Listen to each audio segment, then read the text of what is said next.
ეს არის დოკუმენტური მასალა, რომელიც ისტორიკოსმა გიორგი ასტამაძემ იპოვა გერმანიის ეროვნულ არქივში. აქ მოყვანილი თემები არის საკმაოდ კონფიდენციალური. აქ ახლა არის მსუყე გემრიელი ამბები. ამისი არქივებით დადგენის საშუალება მოგვცა აი ამ ჩანაწერმა. ყოველ დღე მოგდიოდა ჩვენ პროვიზია, ნობათი, რომელსაც ხიზი ლალაც კი არ აკლდაო. ეს არის სრულიად ახალი ინფორმაცია. სომხების გავლენა არის საკმაოდ დიდი. ეს არის გერმანიისა და რუსეთის დაახლოების მომენტი. ეს რომ ხდება ჭყალებში დამოუკიდებელი საბჭოთა საქართველოს გვაქვს. პირველი თვეების სიამტკბილობა და თაფლობის თვე გადადის უკვე დაპირისპირებაში. 22 წელს იგორ ოყვას ქუჩაზე თბილისში კლავენ ჯემალს. გულში ჩამწვდომი ისტორია სულ 5 გვერდია. ფილმია რა. ფილმი არის რეალურად. მაგრამ კიდევ უფრო საინტერესო არის წინ.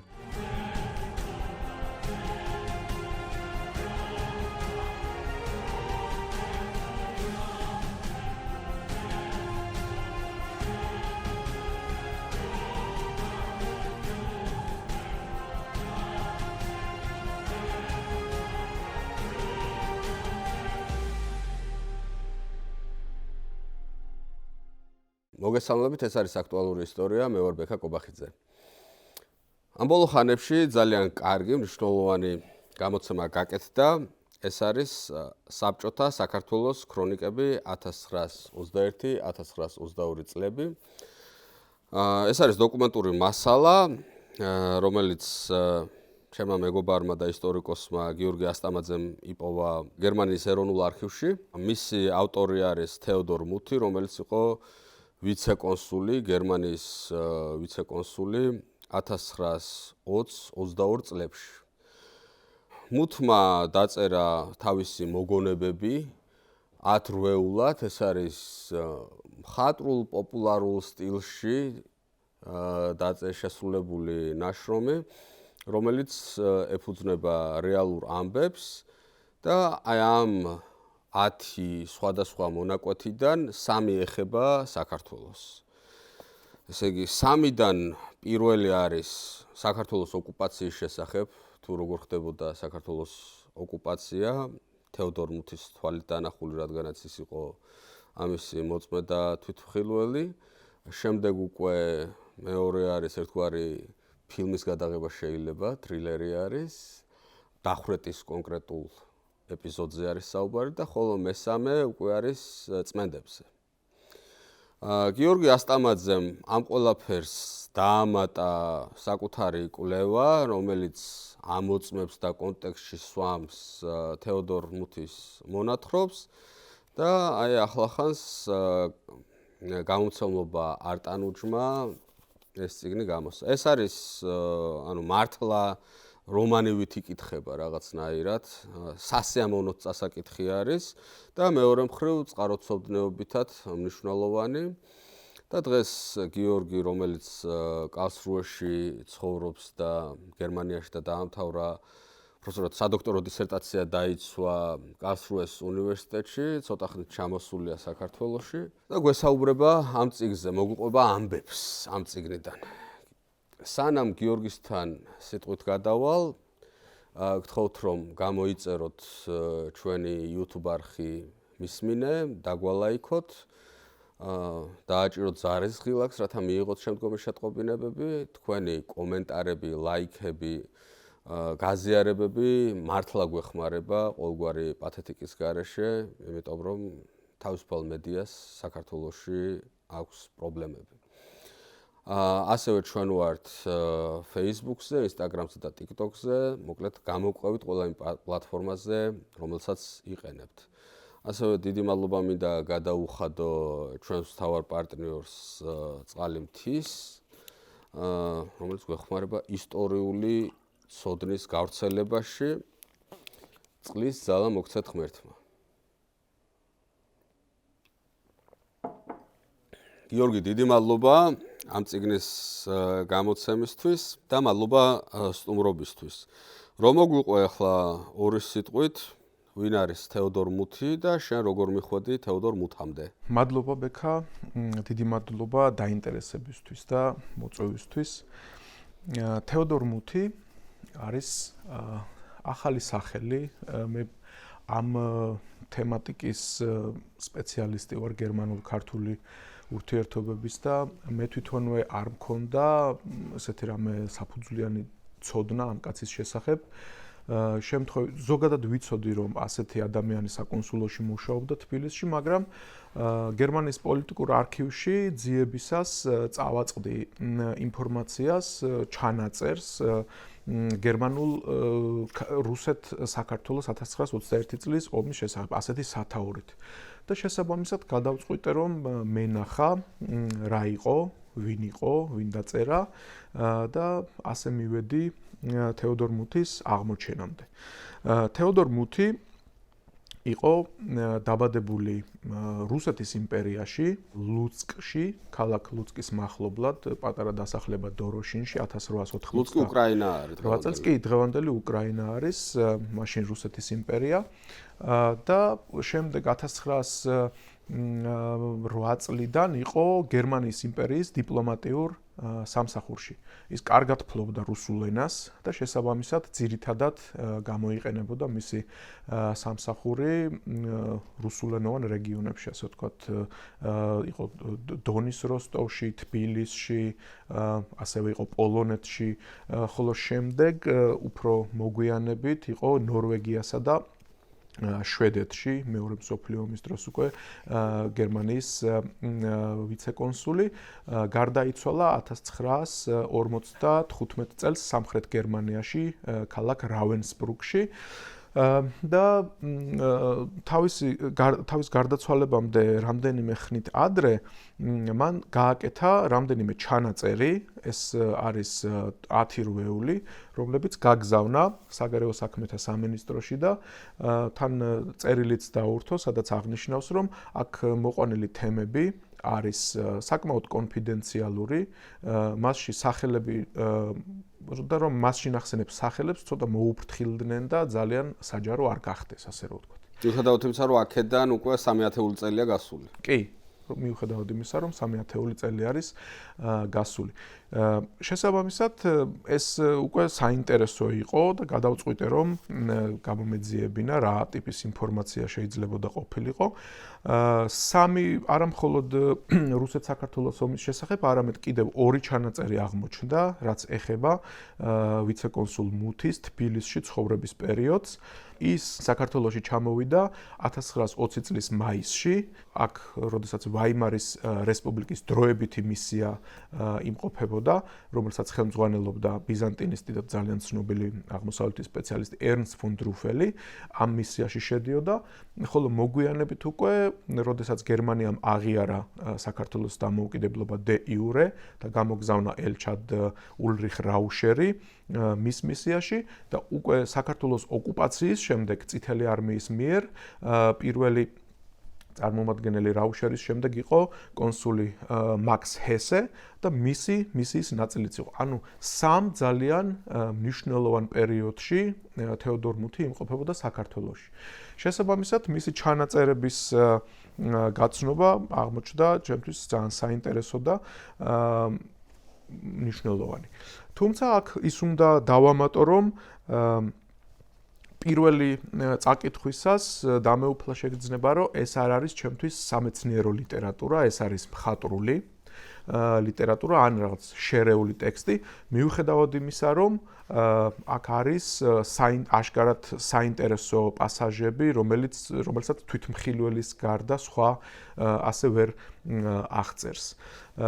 აქედან გამომდინარე, დავიწყე აი ამ ფაქტორიდან გამომდინარე, რომ იყო რაღაც გარკვეული დეტალები დასაზუსტებელი, დავიწყე საარქივო მასალის მოძიება, გადავიღე შესაბამისი პერიოდის საკონსულო აქტები, მიმოწერები კონსული ჰესესი, რაუშერის, ზოგადი დიპლომატიური კორესპონდენცია თბილისიდან, ბერლინში და ძალიან საინტერესო ფაქტების მომსწრე გავხდი, რამაც საშუალება მომცა, რომ აი ეს მოვლენები, რაც ამ სამ ჩანაწერში არის და განსაკუთრებით მესამე ჩანაწერში, რომელიც ყველაზე ვრცელია, აღმედგინა და შემედარებინა იმ დროინდელი პოლიტიკური გარემოებებისთვის თუ დამედგინა მიზან შედეგობრივი კავშირი თეოდორ მუთის მიერ აღწერილ მოვლენებთან.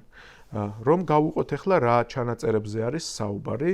პირველი ჩანაწერი უკვე ვახსენეთ, ეს ეხება 1921 წლის საბჭოთა რუსეთ-საქართველოს ომს, რომელიც არის მნიშვნელოვანი საქართველოს ისტორიისთვის. მეორე ჩანაწერი ეხება ჩეკას მიერ რეპრესიების დაწყების პერიოდს, დამოუკიდებლობა დაკარგულ საქართველოში, ხოლო მესამე ჩანაწერი სათაურით გველის გულსაბნევი. ეს არის ფაქტობრივად აღწერილი მოვლენათა ციკლი 1922 წლის თბილისში, რომელიც ეხება ერთის მხრივ გერმანელი სამხედრო ტყვეების საქართველოში შემოსვლის ფაქტს ოსმალეთიდან, თურქეთიდან და მათ თბილისის გერმანულ სამხედრო საავადმყოფოში ცხოვრების პერიოდს, ხოლო მეორეს მხრივ აქ შემოდის ძალიან საინტერესოდ ჯემალ ფაშას, ცნობილი პოლიტიკოსის მკვლელობის სცენა, რომლის თვითმხილველი გახდა თეოდორ მუთი და ამ სცენასთან დაკავშირებული ძარცვა, რომელიც გაიმართა გერმანიის მისიაში, თბილისურ მისიაში და აი ეს ყველაფერი ორგანიზებული, ეს მესამე ნაწილი იყო ორგანიზებული ჩეკას მიერ, საბჭოთა უშიშროების მიერ, ხოლო ამ ყველაფერთან კავშირში არის ასევე საქართველოს მისიის მუშაობა ემიგრაციაში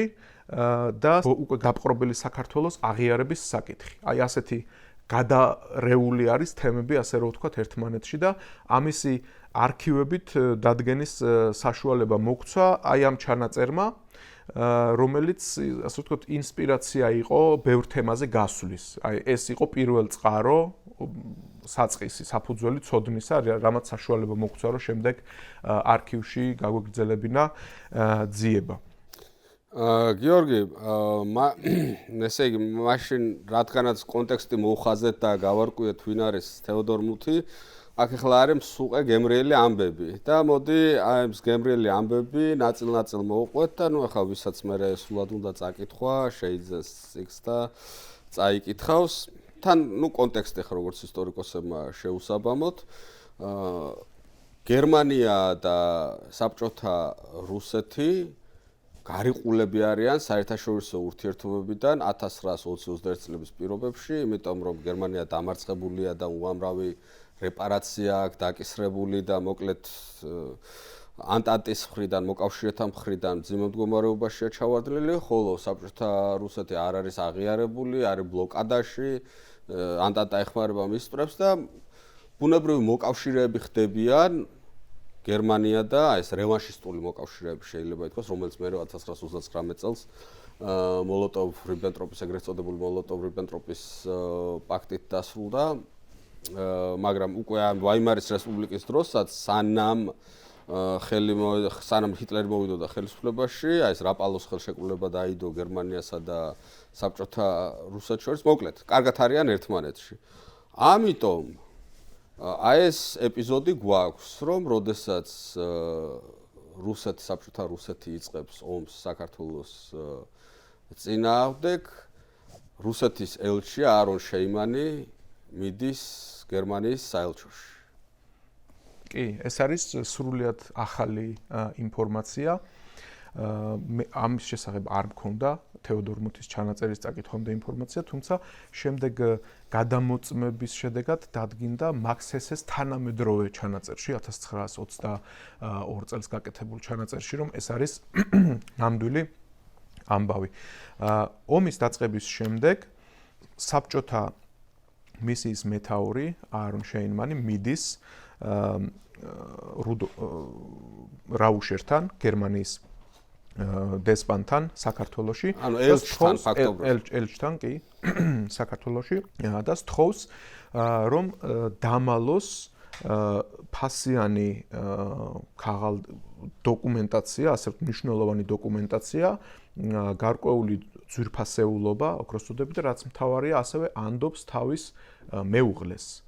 რომელიც აქ შეცვლილი სახელით არის ტექსტში მოტანილი, მაგრამ მაქს ჰესეს ოფიციალური 1922 წლის ჩანაწერიდან ირკვევა, რომ ეს ნამდვილად ასე იყო და ასევე ის დოკუმენტები უშუალოდ მიუტანია სერგო ქავთარაძეს თბილისის გერმანიის საკონსულოში დასამალად და როდესაც ქართულმა ჯარებმა დატოვა თბილისი 25 თებერვალს, შემდეგ ფაქტობრივად გერმანიის წარმომადგენლობა იყო გარკვეული თვალსაზრისით ესეთ კომფორტულ ვითარებაში, იქიდან გამომდინარე, რომ აი ეს დადებითი სამსახური გაუწიეს მათ რუსებს. ამან გამოიწვია ის, რომ მაგალითად, როდესაც საკვების პრობლემა იყო თბილისში ოკუპაციის შემდეგ, რუსების მიერ ოკუპაციის შემდეგ, საკვების პრობლემა იყო მთელ ქალაქში, ნაკლებობა, გერმანიის მისიას ეს მაგალითად არ შეეხოდა, გარდა ამისა, გამოიცა სპეციალური ბრძანებულება, რომლის მიხედვითაც მოსკოვიდან, რომლის მიხედვითაც გერმანელებს უნდა ჰქონოდათ საკუთრების ხელშეუხებლობა საქართველოს ტერიტორიაზე. ეს არის ჯერ კიდევ 1921 წელი, სანამ ურთიერთობები რაუშერთან არ არის გაფუჭებული. მაგრამ შეხედე, უფრო მეტიც რა, არ ვიცი ეს ჰიპერბოლაა თუ არა, მაგრამ ყოველ შემთხვევაში მუთი ასე წერს, რომ აი როცა მთელ ქალაქში შიმშილი, როცა შემოვიდა საბჭოთა წითელი არმია, მაღაზია აღარ გააღო არავინ. აღარავის არაფრის იმედი არ აქვს, ხალხი არ გამოდის გარეთ. გონიათ, რომ ეს ბოლშევიკები ყველაფერს წაართმევენ. გაჩერდა ცხოვრება ქალაქში, დაიწყო შიმშილი, ბოლშევიკებმა ამაზე დაიწყეს ვიღაცების დახვრეტვა, ბრძანება გამოსცეს, რომელიც ავალდებულებდა პურიცხოველებს პური გამოეცხოთ, მაღაზიები გაეღოთ ასე შემდეგ და ასე შემდეგ. ამ პირობებშიც კი როცა საყოველთაო შიმშილია, ყოველ დღე მოგდიოდა ჩვენ პროვიზია, ნობათი, რომელსაც ხიზი ლალაც კი არ აკლდაო. კი. წარმოვიდგინე. ეს არის ძალიან მნიშვნელოვანი მოვლენა, იქიდან გამომდინარე, რომ ეს არის გერმანიისა და რუსეთის დაახლოების მომენტი და რაუშერის დარჩენა საქართველოში საბჭოთა ხელისუფლებამ აღიქვა როგორც პრორუსული აქტი. ის იყო ფაქტობრივად ერთადერთი დიდი ქვეყნებიდან დიპლომატი, რომელმაც გადაწყვიტა თბილისში დარჩენა, თუმცა მათ მაშინ ინფორმაცია ჯერ არ ჰქონდათ ამის შესახებ, რომ რაუშერის დარჩენა ჟორდანიასთან და ევგენი გეგეჭკორთანაც იყო გარკვეული თვალსაზრისით შეთანხმებული აქტი. ამის შესახებ კიდევ ვისაუბრებთ, ამ მომენტში პირველ დღეებში ამის შესახებ საბჭოთა რეჟიმს არ აქვს ინფორმაცია. აი ოკუპაციის დღეებზე მე მინდა ორი კონტრასტული ციტატა წავიკითხო, რაც ძალიან მოგვაგონებს იმას, რა ხდებოდა 92-93 წლების აფხაზეთის ომის დროს, თუნდაც ხშირ შემთხვევაში 2008 წელსაც და თუნდაც რა ხდება დღეს, როცა ადამიანები საფრთხეს თუ რა ხდება ჩვენ სამშობლოში ვერ აღიქვამენ. აი, მუთი შემდეგნაირად წერს ამას. მოსკოვის მიერ ომის გამოცხადების შემდეგ თბილისში მოკლე დროით შეწყვეტილმა udარდელმა ცხოვრებამ ხელახალი აღმასვლა განიცადა.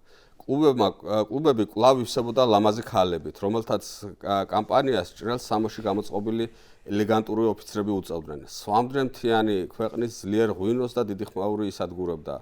ოპერაში, ეგრეთ წოდებულ დიდ თეატრში განწყობის ასამაღლებლად გალა წარმოდგენა გაიმართა. ბალეტის გამოყენებით დაიდგა ჰოფამანის მოთხრობები. თვითონაც დაესწრო ამ სპექტაკლს და ასე შემდეგ და ასე შემდეგ. ეხა ამის პარალელურად რა ხდება? ამ გაურკვევლობისა და არეულობის დღეებში ადამიანი მოწყურებულად ისრუტავდა თითოეულ ინფორმაციას ფრონტიდან. გაოცებით ადევნებდნენ თვალს ქართველებს, ისინი ომობდნენ სასოწარკვეთით და გმირულად. ბევრად აღმატებული მტრის წინააღმდეგ. უძველესი დროიდან მოყოლებული კავკასიელები იზოლებული იყვნენ მეზობელ ხალხებთან გამონმებული ომებით გადაერჩინათ თავი. ქვეყნის ისტორიული ბედი კვლავ მეორდებოდა და სამშობლო ისევ პოულობდა ბრძოლისთვის მზადყოფ შვილებს. ესე იგი, რა ხდება რა, რომ ნუ ერთი ნაწილი არის საზოგადოებისა, რომელიც აი კლუბებში არის, ცეკვავს, თამაშობს, ვითომ არაფერი არ ხდება რაღაცა და მეორე ნაწილი, რომელთა ბრძოლაც აღრთოვანებას იწვევს მნახველისა და შემსწრისა. მაგრამ შემდეგ დგება უკვე საბჭოთა რუსული ოკუპაცია და ყველა ეს რაში ერთიანდება. თბილისის უდარდელი სურათი ერთი ღამის განმავლობაში სრულად შეიცვალა. შიში და საშინელება აღბეჭდილი იყო იმ ადამიანების სახეებზე, რომლებიც ჯერ კიდევ გუშინ ეგზალტირებული მხიარულობდნენ. თავის უსაფრთხოდ დაგულება არა მხოლოდ მთავრობას და უცხოელ დიპლომატებს უნდოდათ. გარის ჟაშზევე გადავსებული იყო ქუჩები უთვალავი მანქანით დაურმეთ, სადაც ბავშვები და საოჯახო ნივთები მოეთავსებინათ. ადამიანები რკინიგზის სადგურისკენ მიიჩქაროდნენ, რომლის შიდა სივრცე და მიმდებარე მოედანი სავალი ბანაკს წააგავდა. ჩემოდნებსა და საწოლებზე ისხდნენ ადამიანები და ელოდებოდნენ საგანგებო მატარებლებს, რომლებსაც ისინი დასავლეთით შავი ზღვის სანაპიროსკენ უნდა გადაეყვანა. ანუ ეგ არის რა, რო გონია რომ არაფერი არ ხდება, ეს შენ არ გეხება, იქ ვიღაცა არის ჯარისკაცია იბრძვის, ან შეიძლება ვიღაცა პროტესტზე იბრძვის, შენ არ გეხება, კარგად ხარ, დუბაიში დადიხარ რაღაცა, მერე უი, თურმე რა ხდება. ყველას ეხება საბოლოო ჯამში. საბოლოო ჯამში ყველას ეხება. და რა ეხება ყველას, ეს ძალიან კარგად არის აღწერილი უკვე მეორე მოთხრობაში, რომელსაც ქვია სათაური თვე მივხვდებით, რასაც ეხება საფლავის პირას. ეს არის ძალიან ეგ მინდა რომ კარგად მოყვე. გულში ჩამწვდომი ისტორია, სულ 5 გვერდია დაახლოებით, მაგრამ არის აღწერილი თბილისში მცხოვრები გერმანიის მოქალაქის ერთი გერმანელი ვაჭრის ბედი, რომელიც დააპატიმრა ახლად ჩამოყალიბებულმა ჩეკამ, ანუ საბჭოთა უშიშროებამ. მიზანი იყო რაღაც გარკვეული კონტრაბანდა, ასეთი რაღაც ბანალური და მიუსაჯეს დახვრეტა. ამის შესახებ გაიგო მისმა მეუღლემ, ის მიდის მის საკონსულოში, გერმანიის საკონსულოში და დახმარებას სთხოვს გერმანიის წარმომადგენლობას. გერმანიის წარმომადგენლობა სწრაფად რაც შეიძლება რომ გააკეთოს, იმიტომ რომ ეს კაცი უკვე აყვანილი არის და ამ შემთხვევაში მათ იციან რომ საბჭოთა პირობებში ამ ასეთი ადამიანების დახსნა ფაქტობრივად შეუძლებელი არის რეჟიმის სადმი მინდერკილებიდან გამომდინარე. ერთადერთ გამოსავლად ესახება მისი უშუალო ნაცნობის კარგად ნაცნობი მალაქია ტოროშელიძის კავშირი. ის შუაღამისას ურეკავს თეოდორ მუთი, რომელიც ამ ტექსტში ყველგან ერნსტ გრებინის ზედმეტსახელით არის გამოყვანილი, თუმცა ის საგარეო საქმეთა სამინისტროსადმი მიწერილ წერილში ადასტურებს, რომ სადაც გრებინი არის, ის უნდა იგულისხმონ.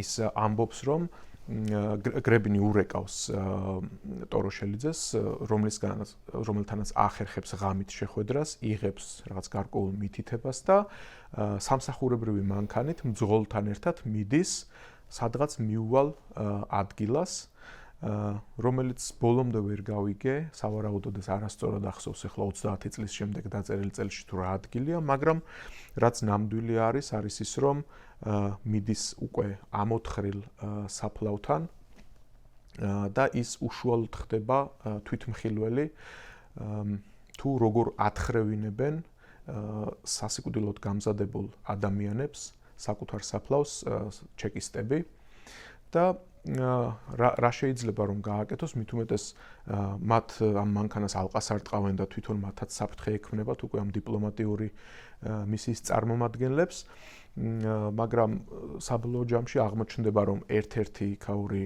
ადგილობრივი ჩეკისტი გერმანულად კარგად ლაპარაკობს, იმას დაელაპარაკებიან და ის შეპირდება, მას შემდეგ რაც ტოროშელიძის ხელმოწერილ წერილს აჩვენებს, რომ ეს ერთი ადამიანი, ეს კონკრეტული ბრუნო ფრანკი გაათავისუფლონ.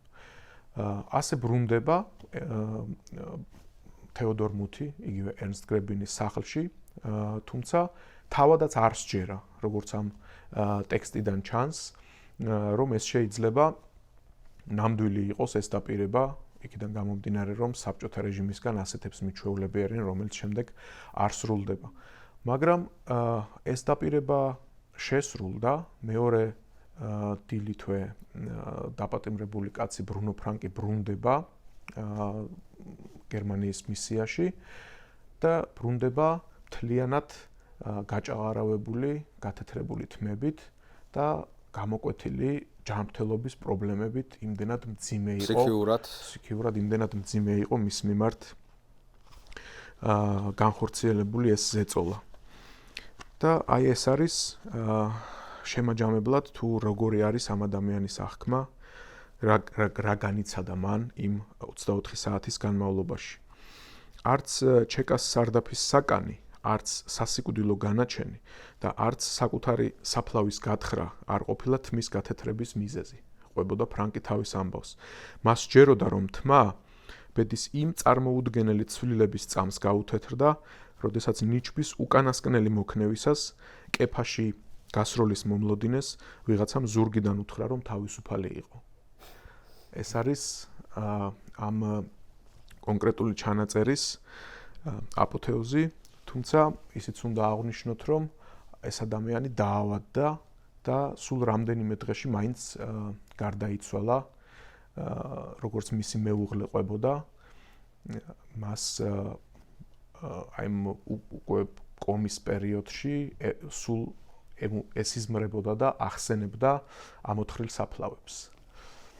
ეს არის თეოდორ მუთის მეორე ჩანაწერის ისტორია და აქ რაც ყველაზე მნიშვნელოვანია და ეს იყო ყველაზე ძნელი საპოვნელი, მე რომ ეს აღმექვა როგორც რეალური ისტორია, ამისთვის მჭირდებოდა რაიმე დამადასტურებელი მსგავსი არქივში მეპოვა და ერთ-ერთი გერმანელის ოიგენ ფონ ნორმანის საქმეში ვიპოვე და ამისთვის ძალიან დიდი მადლობა ირაკლი ხვადაგიანს, რომელმაც საშუალება მომცა წვდომაზე ამ არქივზე.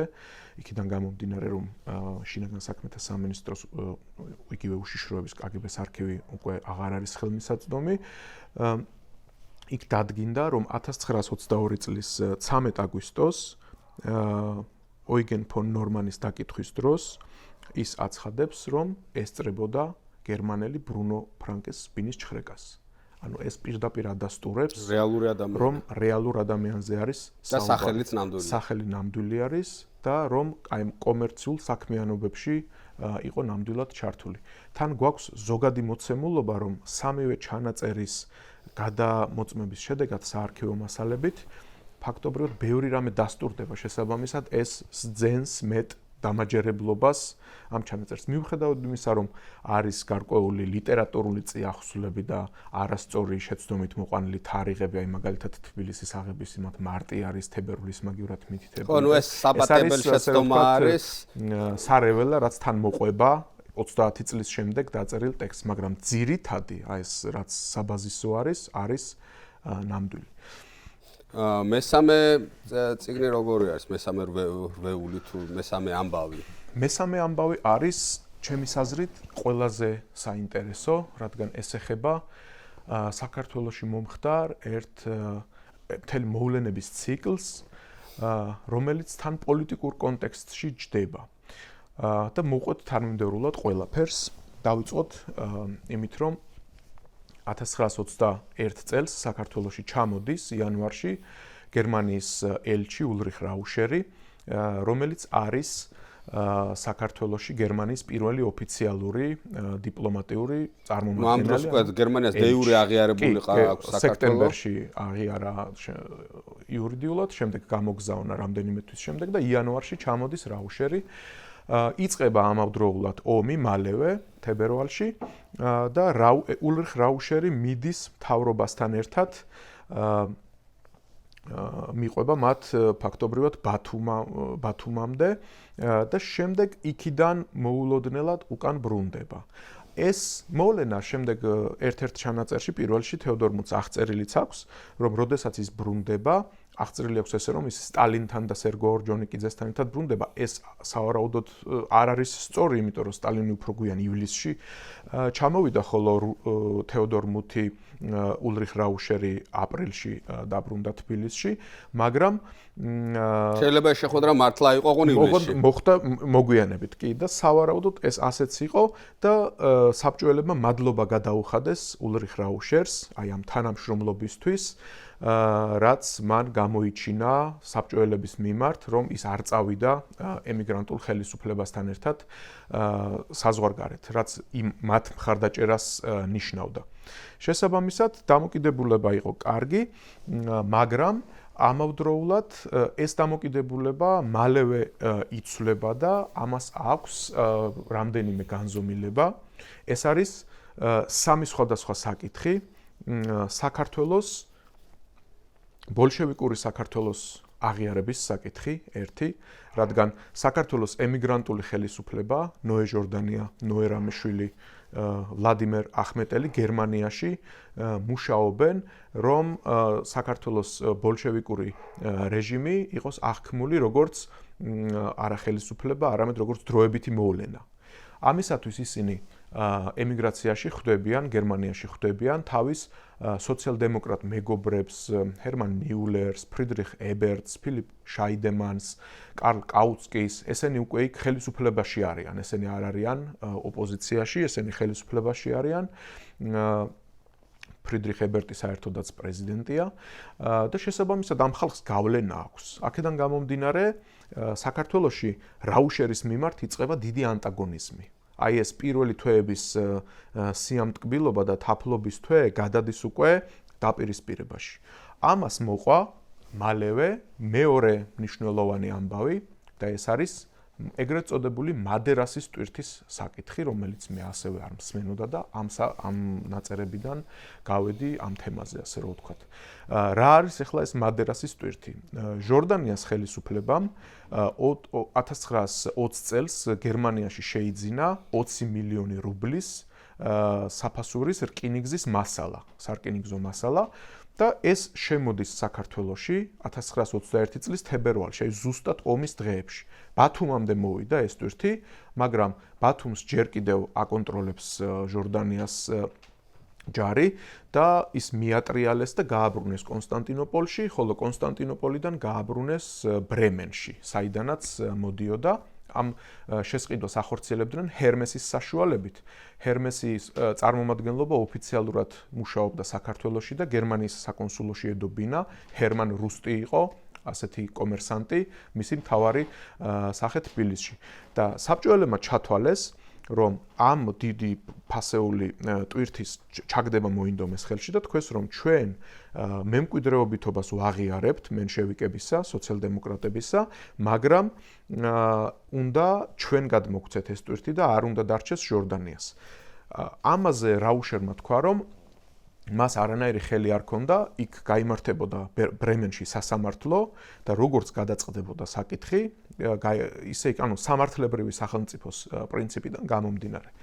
ამაზე გადაირივნენ, როგორ თუ გერმანიის საგარეო საქმეთა სამინისტროს არ შეუძლია, რომ ის ტვირთი დაგვრჩეს ჩვენ და იყოს განხილვის საგანი და აი აქედან იწყება ის დიდი რეპრესიების ტალღა, რაც მერე გადაედო მთელ ევროპულ მისიებს საქართველოში რეალურად 1921 წლის ეგრეთ წოდებულ საკონსულო კრიზისი. საკონსულო კრიზისი, როდესაც დროშების ჩამოშება, დიპლომატების ცოლების ქუჩაში გაჩერება და ჩანთის ჩხრეკვები, მისიებში შევარდნა, ფურცლების ქექვა ჩეკას მიერ და ასე შემდეგ, ეს ყველაფერი არის დიპლომატიური ეტიკეტისთვის კატეგორიულად მიუღებელი და ეს ყველაფერი ხდება 1921 წლის შუა ხანებიდან, აი ამ ამბების შემდეგ, რაც რაუშერთან გაუფუჭდა ურთიერთობა გერმანიას, იმას საბჭოთა ხელისუფლებას, საბჭოთა საქართველოს ხელისუფლებას. და შემოდის ასევე მესამე თემა, რომელიც რაუშერთან დაპირისპირების საგანია, ეს არის გაჟონა ინფორმაცია, რომ რაუშერი და გერმანიის საკონსულო ინფორმაციას აწვდის საქართველოში მიმდინარე მოვლენებზე ემიგრანტულ ხელისუფლებას. და ეს არ იყო ტყუილი. რაუშერმა გადაწყვიტა რაღაც გარკვეული ორმაგი თამაშის თამაში, ერთის მხრივ ბოლშევიკებს ეხმარებოდა 1921 წელს იქ ცოლის დამალვაში ელჩს შეინმანს, ხოლო როდესაც მიდიოდა ჟორდანიას და გეგეჭკორს გემზე პირობა მისცა, რომ ინფორმაციებს მიაწვდიდა საქართველოში მის დარჩენაზე თუ კი თანახმანი იქნებოდნენ. და მათ თანხმობა უთხრეს.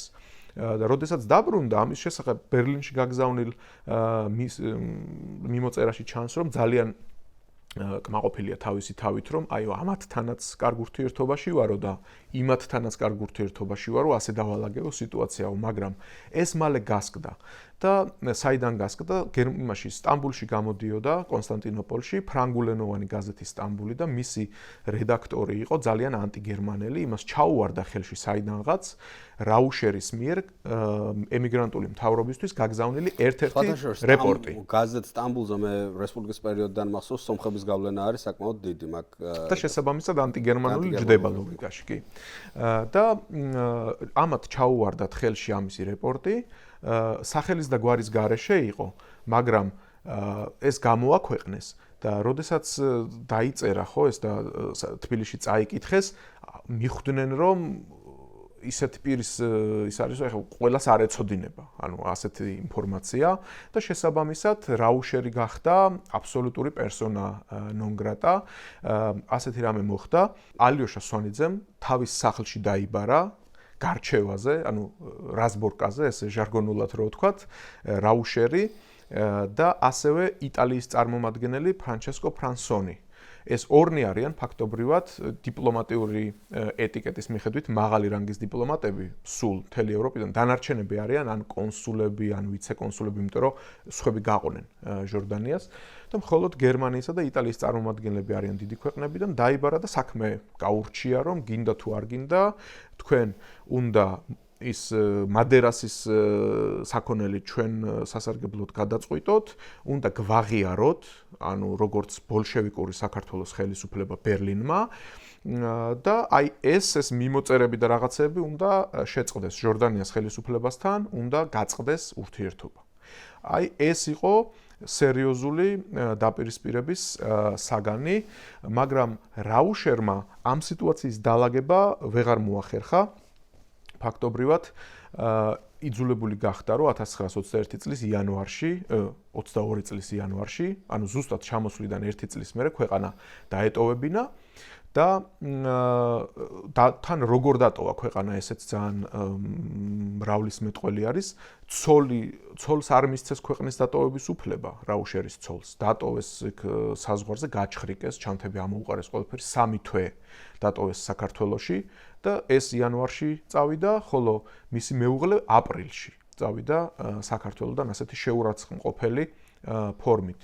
ეს არის რაუშერი ამ პანელზე. ეს არის ულრიხ რაუშერი. ასე დაასრულა მოღვაწეობა მან საქართველოში და რა შუაში ამასთან თეოდორ მუთი. თეოდორ მუთი ამ დროს არის ადგილზე და ამ ყველაფერს ესწრება. რაუშერის მეუღლეც დარჩა. ასევე მისი პირადი მდივანი იყო მარგარეტ გრასოფი, ფრაუ ქალბატონი გრასოფი, რომელიც მას ემსახურებოდა მანამდე მთელი ცხოვრების დიდი ნაწილის მანძილზე. ესენი დარჩნენ საქართველოში და მუშაობენ უკვე ახალი კონსულის მაქს ჰესეს ხელმძღვანელობის ქვეშ, რომელიც წინა წლის აგვისტოში იყო ჩამოსული რაუშერის ხელქვეითად და ის გახდა მოვალეობის შემსრულებელი. და რა ხდება ამ დროს? მნიშვნელოვანი საკითხი ჟორდანიას და ემიგრაციაში მყოფმა ხელისუფლებამ მნიშვნელოვანი შეხვედრები გამართა და ფაქტობრივად ამათი აღიარების საკითხი, ბოლშევიკების აღიარების საკითხი არ მიდის წინ. შესაბამისად, გადაწყდა ზეწოლის მოხდენა აი ამ რადიკალიზაციის გზით, რაც რუსეთს დღესაც ახასიათებს, აი ვთქვათ, მოახდენს სიტუაციის რადიკალიზაციას, რაღაცის მიღწევა რო უნდა, შემდეგ ერთ ან ორ ნაბიჯს გადადგავს უკან და ფაქტობრივად არაფერს არ თმობს, ისე იღებს რაღაცებს. ანუ აი ასეთი ვითარება შეიქმნა მაშინ 1921 წლის ბოლოს და 21 წლის 22-ის დასაწყისში. 1921 წელს მოხდა ასეთი ამბავი, რამდენიმე ათეული სამხედრო ტყვე, ეს ამბავი არის აღწერილი აი ამ მესამე მოთხრობაში, გველის გულსაბნევი რომ ქვია მუთის, რამდენიმე ათეული სამხედრო ტყვე გერმანიის მოქალაქე თურქეთის გავლით ჩამოდის ტრაპიზონიდან ბათუმში და ბათუმიდან თბილისში და მათ გერმანელები ბუნებრივია იღებენ, უვლიან, აბინავებენ თბილისის გერმანულ საავადმყოფოში, რომელიც ალბერტ მერცვაილერმა, ფრაიბურგელმა პროფესორმა დააარსა თბილისში 1918 წელს და ეს აგრძელებს ფუნქციონირებას 28 წლამდე.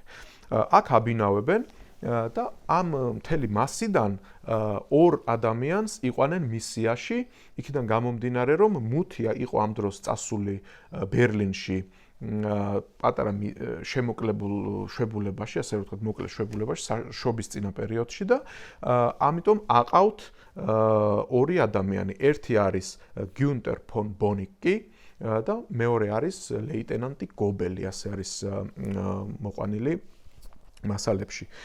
და რატომ არის ეს საინტერესო? გიუნტერ ფონ ბონიკი ამას შეუყვარდება მისიის ერთ-ერთი წევრი, გერმანული მისიის ერთ-ერთი წევრი, ახალგაზრდა ქალი, რომელიც გრეტხენ შროდერის სახელით არის ტექსტში. ეს დაშიფრული სახელი აქვს გამოყენებული, იმიტომ რომ ადამიანის მას პირად ცხოვრებას ეხება შემდეგ რაც მოხდა მუთს. და სინამდვილეში მე დავადგინე, რომ ეს არის მარგარეტე კაუკევიჩი, ეს ბალტიელი გერმანელების ოჯახი იყო, შემდეგ საქართველოში იყვნენ ჩამოსულები და დასაქმდა ახალგაზრდა იყო ეს გოგო და 20 წლამდე დასაქმდა ასოთამწყობად, ბეჭდავად რაუშერის დროს და მუშაობდა აქ პატიოსთან ძალიან დიდი იმით სარგებლობდა ელჩის მხრიდან დობით და მას ებარა ასე რომ ვთქვათ, ასეთი ოთახი იყო საელჩოში, დეპო, სადაც ინახავდნენ ძვირფასეულობას. ანუ ეს არის პერიოდი, როდესაც საქართველოსდან გერმანიაში ბრუნდება დიდი ხალხის მასა, რომელსაც აი ამ ომის შემდეგ პერიოდში აღარ აქვს კომფორტული გარემო და უნდათ რომ თავისი მთელიავლავდიდებით წავიდნენ გერმანიაში. ბოლშევიკების შემოსვლის მერე.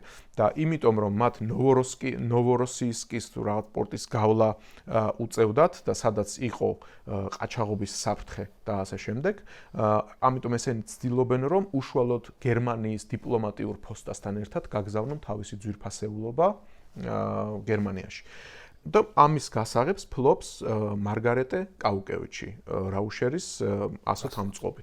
ამასთან ურთიერთობაში შედის აი ეს კაპიტანი ფონ ბონიკი, რომელიც ტექსტში სხვა სახელით ყავს, ასევე გამოყალილი თეოდორ მუთს და ისინი ქორწინდებიან მალე 1922 წლის იანვარში თბილისის გერმანულ ეკლესიაში, აი პეტრეს და პავლეს სახელობის, რომელიც მერე დაანგრიეს მეორე მსოფლიო ომის შემდეგ სტალინის ბრძანებით.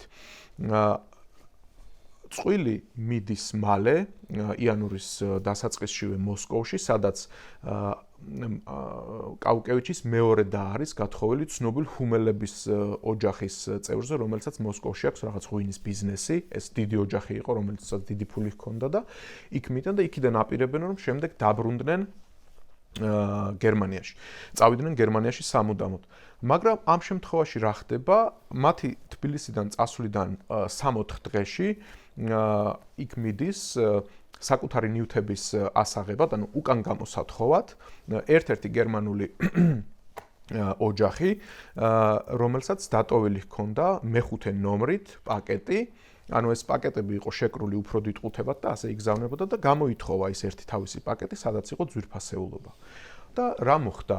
აღმოჩნდა, რომ ზუსტად ეს პაკეტი ნომერი, რომელიც მას ეკუთვნოდა, არ არის. და შესაბამისად დაიწყო გამოძიება თუ რა მოხდა. ამ პერიოდში გასაღები ამ დეპოსი და საცავი დეპოსი აქვს ქალბატონ გრასოფს, რომელიც სრულიად შემთხვევით, იმიტომ რომ არ გაუშვეს, თბილისში მოუწია დარჩენა გაზაფხულამდე 1922 წლის, ჩვენ ახლა ვსაუბრობთ იანვარ-თებერვალზე.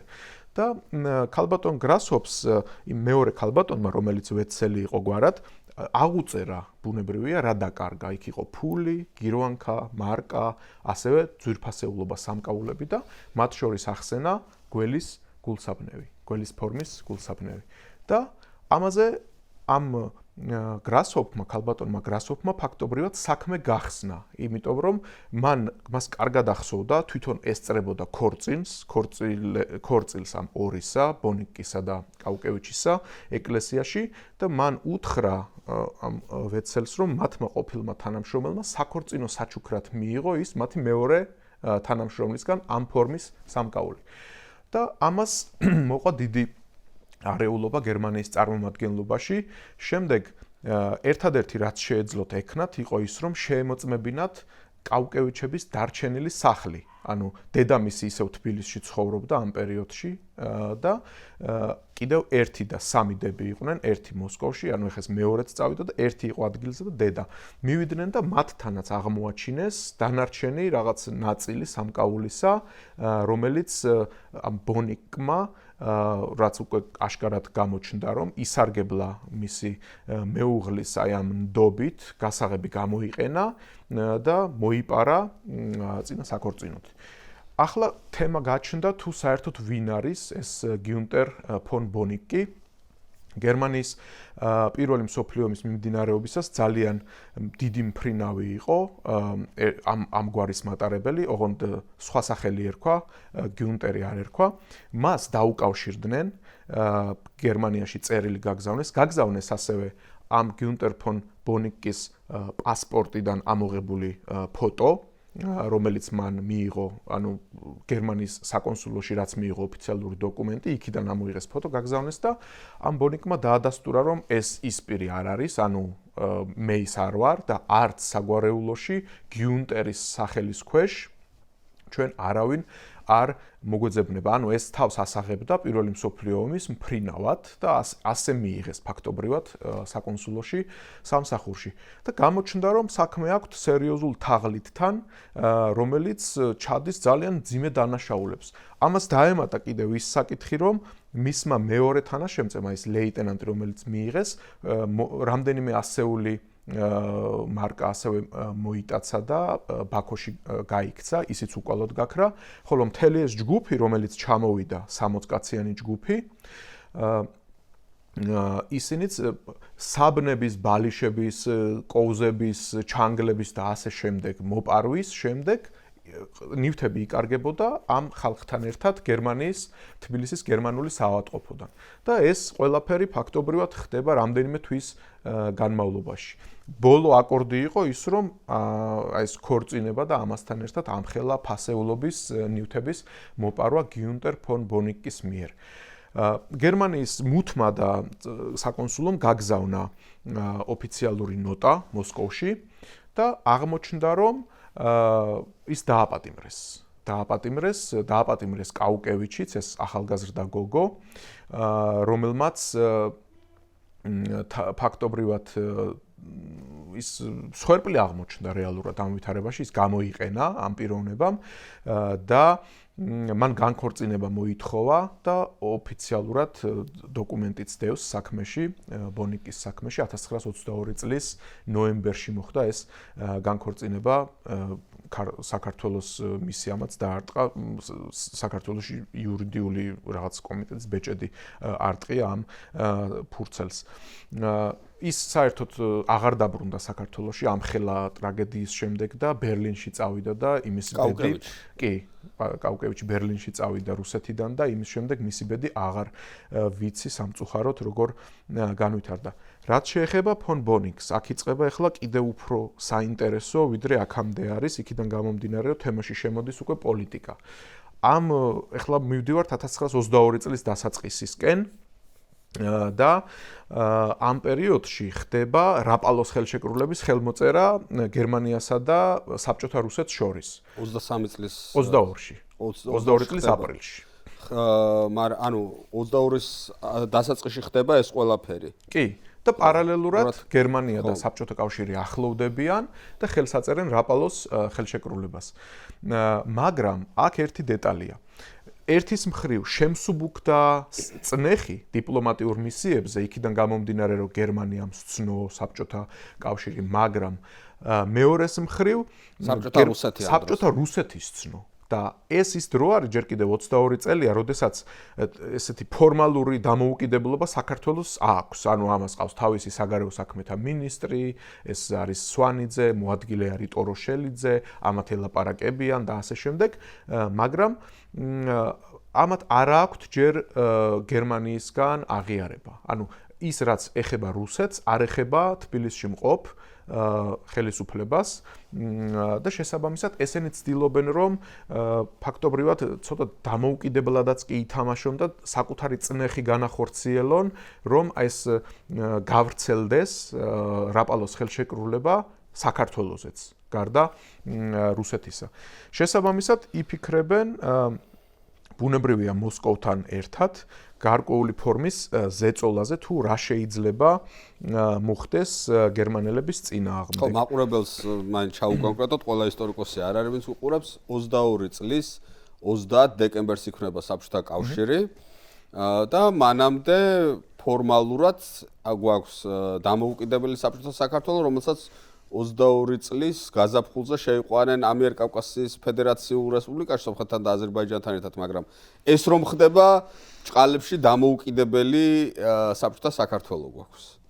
ეს წნეხი რომ მუდმივი იყო თბილისიდან გერმანიის მისიის მიმართ, ჩანს იმაშიც რომ თებერვალში, მარტშიც ორჯერ სერიოზული უკმეხი სახის დეპეშები იქნა გაშვებული მაქს ჰესეს მიმართ, გერმანიის წარმომადგენლის მიმართ თბილისში, რომელმაც ჩაანაცვლა ულრიხ რაუშერი და ფაქტობრივად მას სთხოვდნენ ან ეღიარებინა თბილისი, მის ქვეყანას, ან კიდევ დაეტოვებინა საერთოდ საქართველო და ამაზე უკვე მსჯელობაც იყო თებერვლის ბოლოს მარტში ბერლინში რომ თუ გერმანია დატოვებდა საერთოდ გერმანიის მისია დატოვებდა საქართველოს ერთადერთი კაცი ვინც შეიძლებოდა დარჩენილიყო იყო მუთი რომელსაც სავარაუდოდ იტალიის საკონსულოში რამეზე გააფორმებდნენ და ის მოაწვდიდა ასე რომ ვთქვათ ბერლინის ინფორმაციას მაგრამ მერე მოდის რაპალო აპრილში ეს მდგომარეობა შედარებით ღვინდება თუმცა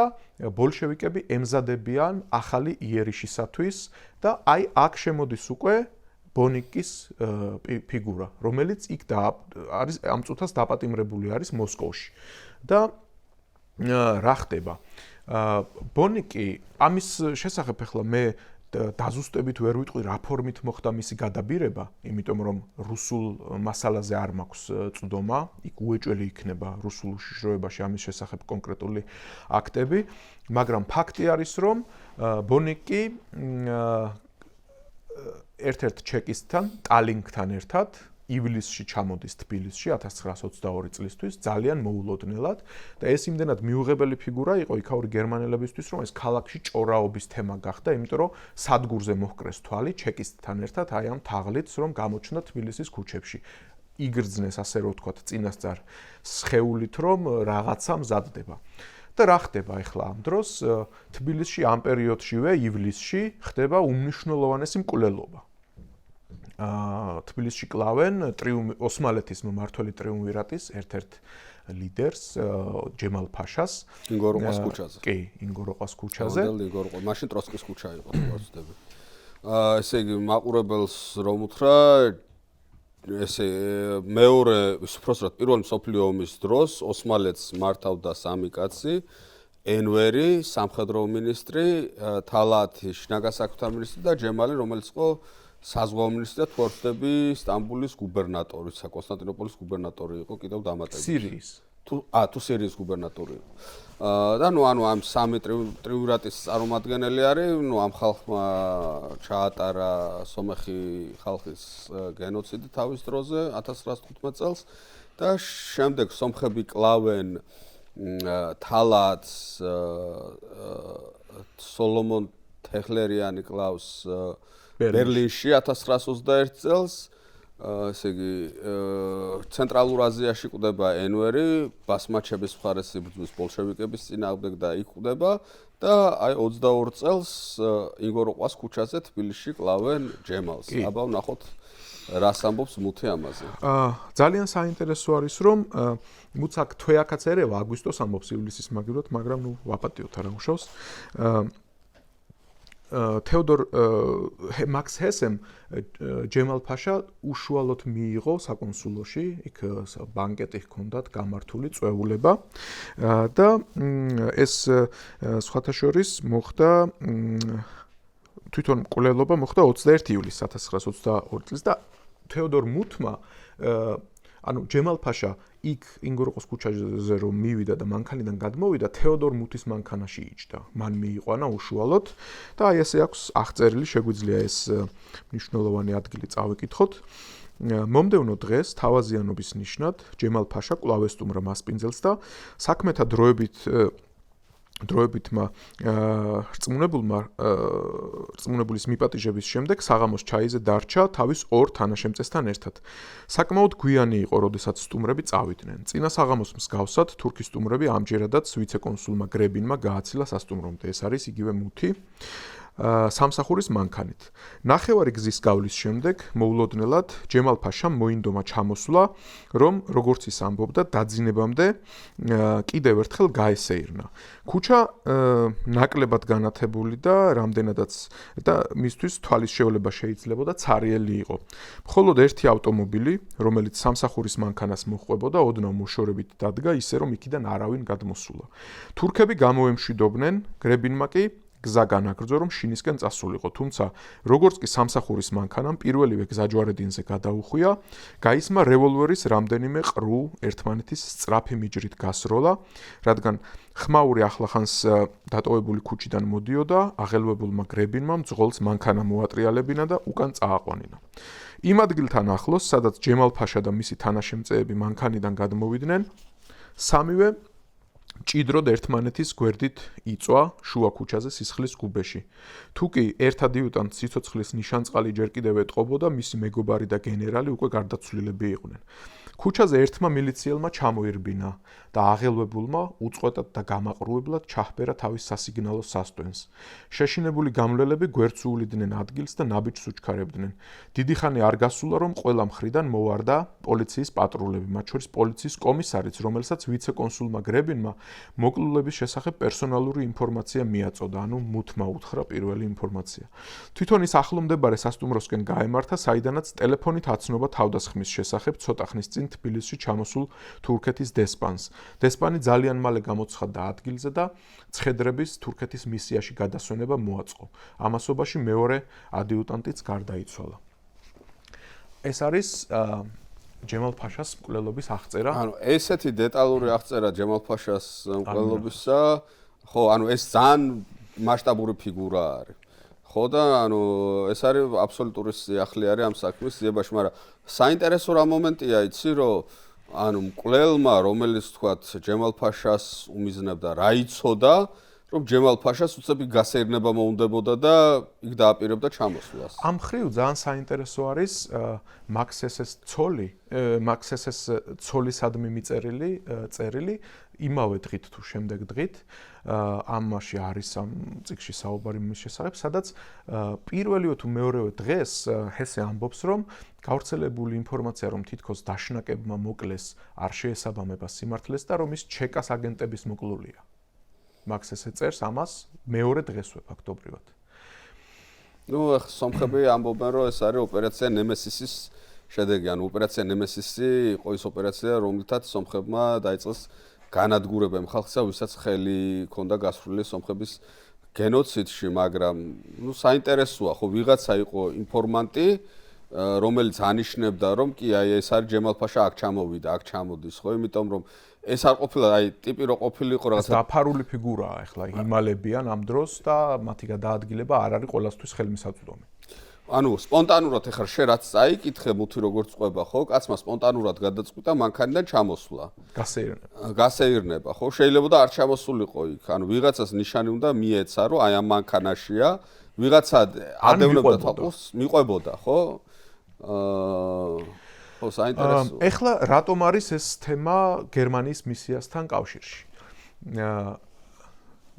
როდესაც გაიმართა ეს დაკრძალვის ცერემონიალი, მალევე გერმანიის მისიაში მიდის ჩეკისტი ტალინგი, რომელიც ფონ ბონიკთან ერთად ჩამოვიდა მოსკოვიდან თბილისში. ანუ ეს ბონიკი გაათავისუფლეს. ბონიკი არავინ არ იცის ახლა სადაა.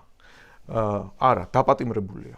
ანუ ოღონდ მისი ზუსტი ვინაობა ჯერჯერობით არ ჩანს. ბონიკი ჩამოდის ტალინგთან ერთად, ტალინგი მიდის დაკითხვაზე გერმანიის საკონსულოში, მაგრამ აღმოჩნდება, რომ იქ მუთი ადგილზე არ არის და ელაპარაკება ბაქოში, როდესაც დაიწყო გერმანიის მისიის დევნა, იქიდან კონსული იყო ასეთი ემერიხ ბიომე, ის გამოიქცა და თბილისში ცხოვრობდა გერმანიის მისიის შენობაში, ნაცვლად ბაქოსი, სადაც დაუხურეს თავისი მისია. მისი ცოლი იყო ადგილზე და ელაპარაკებოდა ტალინგი მას. კითხავდა სხვადასხვა დეტალებზე, რა იცოდა ჯემალის მკვლელობაზე. როდესაც ტალინგი წავიდა, შემდეგ აღმოაჩინეს, რომ დაბლა პირველ ესე ცხოვრობდნენ მეორე სართულზე, ხოლო პირველ სართულზე გატეხილი იყო კარები, საკონსულოს კარები და შიგნით როდესაც შევიდნენ, ამას უკვე მუთი აღწერს დეტალურად თვითონ როგორი არეულობა იყო შიგნით თავის ტექსტში. აღმოაჩინეს, რომ ამოქექილი იყო პოლიტიკური მასალები, კორესპონდენციის და ასე შემდეგ. მცდელობა იყო, რომ ინფორმაციები წაეღოთ, მნიშვნელოვანი ინფორმაციები, მაგრამ მუთი ამბობს, რომ როდესაც ბონიკის შესახებ ინფორმაცია გაიგეს, უკვე რაღაცები გადაადგილეს, საკეტები შეცვალეს და ასე შემდეგ, მაგრამ იმაში, რომ ეს ყველაფერი იყო რუსებისა და მათი ყოფილი თანამშრომლის ერთობლივი მოლაპარაკების შედეგი, ამაში ისინი არიან აბსოლუტურად დარწმუნებულები, როგორც კონსული ჰესე, ასევე თეოდორ მუთი ვიცე-კონსული და განსაკუთრებით ბევრი ინფორმაცია ძირს მიმობნეული ყოფილა საელჩოს თარჯიმანზე ოიგენ ფონ ნორმანზე. და ვინ არის ახლა ეს ოიგენ ფონ ნორმანი და რას ერჩის საბჭოთა წარმომადგენლობა, ხომ? საბჭოთა წარმომადგენლობა ცდილობს ახლა, საბჭოთა ხელისუფლება ცდილობს, რომ ზეწოლა მოახდინოს გერმანელებზე მაქსიმალურად დაძაბოს სიტუაცია, რომ გამოსტყუონ აი ეს აღიარება. აი ეს არის უმნიშვნელოვანესი და ყველაფერს ცდილობენ. და ბოლოს საქმე მიდის იქამდე, რომ ოიგენ ფონ ნორმანი, რომელიც რიგითი თარჯიმანი არის, მის წინააღმდეგ იყენებენ აი ამ გიუნტერ ფონ ბონიკს, რომელიც ოიგენ ფონ ნორმანის სახლში ცხოვრობდა, სანამ თბილისში იყო. ანუ ეს უკვე არა მუთის ჩანწერი, არამედ დოკუმენტებიდან დასტურდება საარქივო მასალიდან, რაც გვაქვს ჩვენ ქართულ უშიშროების არქივში. და მართლაც ესე იგი ბონიკი რომ ამ საქმესთან პირდაპირ კავშირშია, უკვე ადასტურებს ქართული მასალა, რაც ძალიან მნიშვნელოვანი აღმოჩნდა. აიყვანეს რამდენიმე დღეში ოიგენ ფონ ნორმანი, რომელიც აღმოჩნდა გერმანელი, რომელიც გაგრაში მუშაობდა, შემდეგ ოლდენბურგის პრინცთან, შემდეგ იყო სხვათა შორის ძალიან საინტერესო ბიოგრაფიის კაცი არის, რუსულ არმიაში მსახურობდა ომის დროს, პირველი მსოფლიო ომის დროს, შემდეგ გადავიდა გერმანულ არმიაში და აი იმ ბატალიონებში იყო 1918 წელს, აი ეს პატარა 30 კაციანი ბატალიონები რო გააკეთა შულენბურგმა და რომლებიც თურქებს აჩერებდნენ. ერთი ბატალიონის მეთაური იყო 1918 წლის მაისის ბოლო. ის ბატალიონი, რომელიც თურქების შემოტევისგან იცავდა საქართველოს, ოღონ როგორც გერმანული ბატალიონი. კი. და ეს კაცი დაიჭირეს ფაქტობრივად იმ კაცის ჩვენებით, რომელიც მან შეიფარა და თავის ოჯახში თავის ბინაში აცხოვრებდა. საუბარი არის ამ ეგრეთ წოდებულ გიუნტერ ფონ ბონიკზე. ეხლა ვინ აღმოჩნდა ეს გიუნტერ ფონ ბონიკი? ეს აღმოჩნდა სინამდვილეში ეს უკვე რუსული დაკითხვებიდან ჩანს, რომლის კოპიოები საბედნიეროდ ქართულ არქივშიც აღმოჩნდა. ეს არის ვინმე პაულ პაშკე, წარმოშობით ბრესლაუდან, რომელსაც არანაირი კავშირი არ ჰქონდა ამ ბონიკების საავიაციო მფრინავთან და ასე შემდეგ, უბრალოდ სახელს იყენებდა, რომ თავისი გადაადგილება ოსმალეთის ტერიტორიაზე გაემარტივებინა და აღმოჩენილიყო საქართველოში. და რა მიზანი აქვს ახლა ამ პაულ პაშკეს? ეს ჩავარდა ფაქტობრივად ქურდობაზე და ახლა უნდა რომ შური იძიოს გერმანიის მისიაზე, თავის ყოფილ მეგობრებზე, ვინც ის დაასაქმეს და ამ შურისძიებას იყენებს ჩეკა უკვე თავისი პოლიტიკური მიზნებისთვის, რომ ვიღაცები დაიჭირონ გერმანიის საკონსულოში, რომ იქნებ აღიარება გამოსტყუონ როგორმე ხო, მძევლებს აყვანა უნდა. ხო, მძევლებს იყვანენ, რომ ბოლშევიკური ხელისუფლების აღიარებას მერე გამოუშვებენ, მერე ამ თქვათ გამოუშვებ ამ იმას, დაჭერილ გერმანული მისიის თანამშრომელს თუ გვაღიარებ და რაღაცა ესეთ სიგიჟე. და ეს არის მხოლოდ ნაწილი ამ ამბის, ჯერ მივდივართ კიდევ უფრო საინტერესო ამბებამდე, რა ხდება ესე იგი დაკითხვისას გიუნტერ ფონ ბონიკმა იგივე პაულ პაშკემ, რომელსაც ტექსტში მუთი მალავს და კიდევ სულ სხვა სახელს ამბობს, რადგან ეს კონკრეტულ ადამიანებს ეხება მაინც, ვილი შულცეს ახსენებს, მაგრამ ეს არის იგივე პიროვნება. მისცა ჩვენება, ფაქტობრივად ყველას წინააღმდეგ თბილისელების, იქ არიან სუმბათოვები, კორნელიუს ფოგელაი, ფუფაევი, კავკასიშე ფოსტის ეს გერმანული გაზეთის რედაქტორი, რომ ვითომ ესენი იყვნენ გერმანიის ჯაშუშური მისია და თვითონ ეს გიუნტერ ფონ ბონიკი, ანუ პაულ პაშკე ვითომ იყო ამათი ჯაშუშური ჯგუფის ხელმძღვანელი თბილისში და სულ ყველანი დააჭერინა აბსოლუტურად ამ კაცმა და უმრავლესობა მათგანი იყო ადგილობრივი მოქალაქე, მხოლოდ ნორმანი არა, ნორმანს შერეული ის ჰქონდა, ანუ არა გაურკვეველი სტატუსი ჰქონდა და აქედან გამომდინარე უკვე გერმანიის, რადგან ის მათი თანამშრომელი იყო, ჩაება უშუალოდ ამ კაცის გათავისუფლების საკითხში და იმდენად აიწია თამას ამ ნორმანის შემთხვევაზე და პლუს კიდევ ბათუმში დაიჭირეს რამდენიმე კომერსანტი ეს მიაბეს ასე რომ ვთქვათ ამ საქმეს, რომ გერმანიის რაიხსტაგში იყო განხილვა და ერთ-ერთმა დეპუტატმა ფრიდრიხ ებერტს წერილით მიმართა, რომ ამ ჩვენი თანამოქალაქეების უფლებები დაიცავითო საქართველოში რა ამბები ხდებაო. მოკლედ აი რაღაც ტრილერი ან ფილმია რა. ფილმი არის რეალურად. მაგრამ კიდევ უფრო საინტერესო არის წინ და რა 1922 წლის 22 წლის ბოლოს საბოლოოდ შეგვიძლია ის ვთქვათ, რომ რადგანაც არ აქვს ძალიან ბევრი დრო საბჭოთა ხელისუფლებამ თავისას მიაღწია და ეს რაპალოს ხელშეკრულება საბოლოო ჯამში გავრცელდა წლის ბოლოს 1922 წლის ბოლოს საქართველოზეც, უკრაინაზეც და ანუ ყველა მოკავშირე რესპუბლიკებზე რუსეთისა, მაგრამ ამას წინ უძღოდა ის, რომ უშუალო ლაპარაკისას ტოროშელიძეს, სვანიძეს და გერმანიის მისიის ხელმძღვანელ ჰესეს შორის მიდიოდა საუბარი იმაზე, რომ გამოუშვით ნორმანი, თორემ ჩვენ ამას არ გავავრცელებთ, ასე შემდეგ, საბოლოოდ გამოუშვეს რამდენიმე კვირაში და ნოემბერში 1922 წლის 5 ნოემბერს აღიარა საბჭოთა ხელისუფლება საქართველოში გერმანიამ ოფიციალურად, ანუ რაპალოს ხელშეკრულება განავრცო. ამის შემდეგ გერმანიის მისიამ მიიღო ინფორმაცია, რომ მათ ის დახვრიტეს. ნორმანი? არა, ნორმანი გაათავისუფლეს და საქართველოსდან გააძევეს საერთოდ და აი ეს მათი ინფორმატორი გიუნტერ ფონ ბონიკი დახვრიტეს. ამითი ამთავრებს ტექსტს თეოდორ მუთი, იმიტომ რომ 22 წლის ბოლოს მუთიც მიდის საქართველოსდან და ასევე აღარაფერს არ ამბობს საერთოდ მაქს ჰესე თავის ჩანაწერში, მაგრამ მე შევყევი, ასე რომ ვთქვათ, საარქივო მასალების ძიებას და ვიპოვე, რომ არ დაუხრედიათ სინამდვილეში, ანუ აქ როგორც მთავრდება ტექსტში, ხო, ეს უკვე ჩემი სტატიის ნაწილი არის, ანუ ბოლოს როგორ მიდის, რა მოვლენები ხდება. 1923 წლის დასაწყისში პაშკეს ოჯახში, რომელიც ბრესლაუდან იყო წარმოშობით, სილეზიიდან, მივიდა ვიღაც კაცი, იგივე განუცხადა, ანუ ინფორმაცია გადასცეს ოჯახს, რომ ვითომ მოკლეს, მაგრამ სინამდვილეში ეს არ მოუკლავთ და მიუსაჯეს 5 წლიანი ციხე.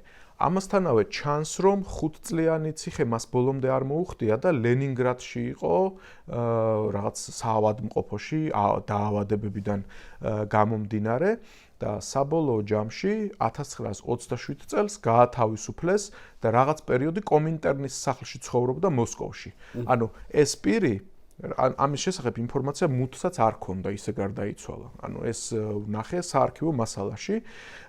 ეს პირი შემდეგ დააბრუნეს, ეს პაულ პაშკე 1927 წლის ბოლოს გერმანიაში, მან გადმოკვეთა საზღვარი და დააპატიმრეს სასაზღვრო პუნქტზე, სტენდში და დაკითხეს არის რამდენიმე დაკითხვის ოქმი ვრცელი დაკითხეს ასევე მისი ოჯახის რამდენიმე წევრი, სიძე, დედა და გამოაარკვეს თუ რა ხდებოდა მის საკითხთან დაკავშირებით. გაირკვა რომ ესე იგი ეს ბევრ ტყუილებს ლაპარაკობს, იმიტომ რომ ეს თავის დანაშაულებების მთელ ციკლს, მოპარვას, იმ ანგარებით ქორწინებას, საბჭოთა ჩეკასთან თანამშრომლობას, ამის არაფერს არ ახსენებს, მაგრამ ამბობს რომ პირველი მსოფლიო ომის დროს იყო სიღარიბეში, შემდეგ დაბრუნდა უკან, უნდოდა მფრინავობა, მაგრამ უფულობის გამო არ გამოსდიოდა. შემდეგ ჩაწერილა საფრანგეთის უცხოეთის ლეგიონში, ეს არის სრულიად სხვა რამე, საფრანგეთის უცხოეთის ლეგიონში გერმანელისთვის მაშინ ჩაწერა, ეს იყო უდიდესი სირცხვილი, ხო? და როგორც ჩანს, ის ლუტვიც კაპის პუტჩი რომ იყო, იმაშიც აქვს მას მონაწილეობა მოღებული, კი არა, მალევე 19-ში თუ მე გაიქცა ამის გამო და იმყოფებოდა სირიაში სავარაუდოდ ამ საფრანგეთის უცხოურ ლეგიონში და იქიდან დაბრუნდა შემდეგ იქიდან გადმოვიდა თურქეთის გავლით საქართველოში. რამდენიმე მის მეგობარი დაბრუნებულა გერმანიაში მალე, ხოლო თვითონ დარჩა აქ და შემდეგ ყვება აი ამ ამბებს, რაც მე აქამდე ვილაპარაკე, არაფერს არ ამბობს დეტალურად, მაგრამ ამბობს რომ გიუნტერ ფონ ბონეკის სახელი აიღო იმისთვის რომ ეს გვარი გამოეყენებინა როგორც ესეთი საშუალება თავისუფლად გადაადგილებისა თურქეთის ტერიტორიაზე. და ეს ადასტურებს ფაქტობრივად იმას, რომ ეს ადამიანი დიდი ალბათობით 1927 წელს, როდესაც ბრუნდება, მაღალი ალბათობა არსებობს იმის, რომ ამ პერიოდშიც საბჭოთა სპეცსამსახურებზე თანამშრომლობდა, იმიტომ რომ კომინტერნის სახლში ყავდათ რამდენიმე თვის განმავლობაში მოსკოვში. უბრალოდ ჩანს დოკუმენტებიდან, რომ თითქოს ტუბერკულოზით იყო დაავადებული, ეს მე არ ვიცი რამდენად მართალი არის, მაგრამ რომ დაბრუნდა თავისთავად ეს ფაქტი ძალიან მრავლისმეტყველი არის, რომ აი ეს თეოდორ მუთმა რომ დაწერა 1952 წელს და 50-იან წლებში ამის შესახებ ინფორმაცია არ ქონდა, რომ ის პირი ვინც მას მომკვდარი ეგონა 1922 წლის ბოლოს, 1927 წლის შემდეგ ისევ გერმანიაში ცხოვრობდა. მაგრამ აი ეს ამბავი გერმანელებმა ანუ ხო თქვათ აი წერდა ჰესე და სხვები ხო რომ რა გააკეთა ამ პიროვნებამ. ანუ გერმანიის სახელმწიფოს ამაზე არ ქონდა ინფორმაცია თავის საელჩოსგან, როცა გადაკვეთა საზღვარი პაშკემ, რომ კი, რა თქმა უნდა, დაიჭირეს, დაკითხეს და ინფორმაციაც ჰქონდათ მის შესახებ, უბრალოდ არ მიუსჯიათ არაფერი, რაც არ უნდა უცნაური იყოს, იმიტომ რომ ელოდებოდნენ რაღაც კონკრეტული იურიდიულ კაზუისტიკას თბილისიდან, საკონსულოდან და იქიდან ჩამოვიდა 1928 წელს ასეთი ინფორმაცია, რომ იმ პერიოდისათვის, როდესაც პაშკეს ჩადიოდა ამ დანაშაულს იმ ტერიტორიაზე, ჩვენი კანონმდებლობის მიხედვით ჩვენში არ არსებობდა კანონმდებლობა, რომელიც ამას რაიმე სასჯელს წაუყენებდა. აი ასეთი განმარტება და ამის იქით სამწუხაროდ ინფორმაცია აღარ მაქვს. მე ბერლინის სასამართლო არქივსაც შევეხმიანე, სადაც ეს საკითხი იხილებოდა, მაგრამ არ არის, ანუ ეს კონკრეტული საქმე ამ პირის შესახებ არ დევს. უცნაურია, რა კანონმდებლობა არ არსებობდა, კაცო.